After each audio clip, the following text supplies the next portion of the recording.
Hello बच्चों, क्या हालचाल। तो आप सभी को पता है कि नीट 2024 में हुए तथाकथित जो भी आरोप हैं उसको लेके सुप्रीम कोर्ट में सुनवाई चल रही है और आज चौथी हियरिंग है।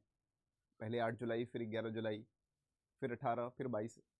तो चौथी जो हियरिंग है उसमें अभी तक क्या क्या बातें हुई हैं before the lunch. Before the lunch किन किन मुद्दों पर चर्चा हुआ है, आइए एक नज़र डालते हैं।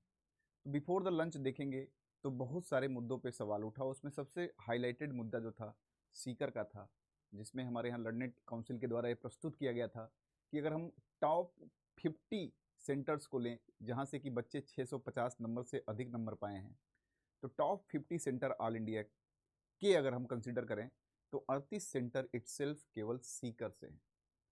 और भी तमाम मुद्दों पे बात हुई, जैसे कि सीकर में देखें तो इरेगुलरिटीज़ कुछ इस तरह से नज़र आ रही हैं कि सीकर में टोटल 48 सेंटर्स थे, जिसमें एक महज मात्र सरकारी स्कूल था। बाकी के 47 जो थे वो क्या थे, 47 हमारे यहाँ प्राइवेट स्कूल थे।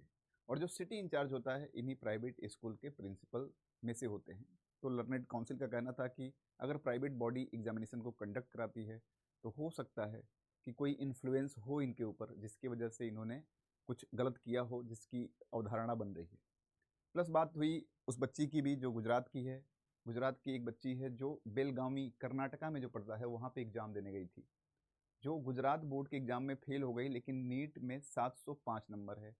तो कहीं ना कहीं थोड़ा सा एक सवाल, क्वेश्चन मार्क खड़ा होता है कि ये कैसे पॉसिबल है, जो इटसेल्फ अपने बोर्ड के एग्जामिनेशन में 100 में से 31 नंबर बॉटनी जैसे सब्जेक्ट में पाता है, वो 705 नंबर कैसे पा सकता है।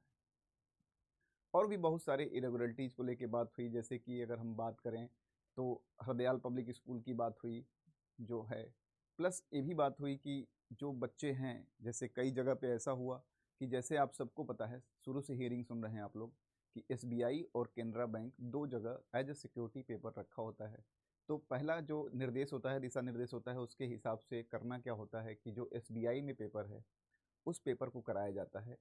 लेकिन हरियाणा में जो केनरा बैंक का पेपर था वो कई सेंटर पे पहले डिस्ट्रीब्यूट हो गया था और बच्चे उन्हीं को सॉल्व किए।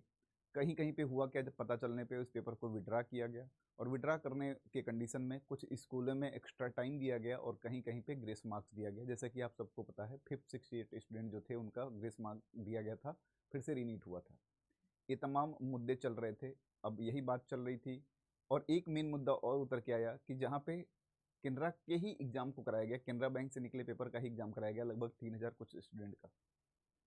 तो 4 जुलाई को जब रिजल्ट आया तो आंसर की तो लगभग सबका समान था। क्यों नहीं अकेले उस केनरा बैंक वाले का आंसर की आया, तो उसका आंसर की नहीं आया था। एसबीआई के जो थे पेपर उन्हीं के आंसर की आए थे। तो ये सब बातें चल रही हैं। अभी लंच हुआ है तो लंच के बाद तमाम मुद्दों पे बात होगी।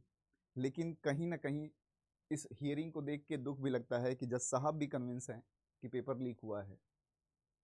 जज साहब ने ही बोला था कि अगर पेपर लीक होता है या इस तरह की किसी भी एग्जामिनेशन के जो भी एग्जामिनेशन है उसके सेंटिटी पे अगर किसी तरह का सवाल उठता है तो एग्जामिनेशन मस्ट बी कैंसल्ड। फिर इतनी हियरिंग क्यों हो रही है, बात यही नहीं समझ आ रही है। अब लीक हुआ है, that's a proof, already proven है। लीक लीक किस लेवल पे हुआ है कभी भी नहीं हुआ हो सकता, कभी भी नहीं पता चल सकता। क्यों? क्योंकि जो चीज़ लीक हो गई है इस सोशल मीडिया के इस दौर में, वो उसका स्प्रेडिंग कितने तेज़ी से और कहाँ कहाँ हो पाएगा कोई पता नहीं लगा पाएगा। फिर भी देखते हैं कि पोस्ट लंच यानी लंच के बाद क्या डिसीजन, किस तरह की हियरिंग, क्या फिर से एक नया डेट, जो भी हो हम आपके साथ लगे रहेंगे। तो देखते हैं क्या होता है लंच के बाद। लेकिन उम्मीद और जो रवैया है उससे ही लग रहा है कि फिर से एक नया डेट ही मिलने वाला है।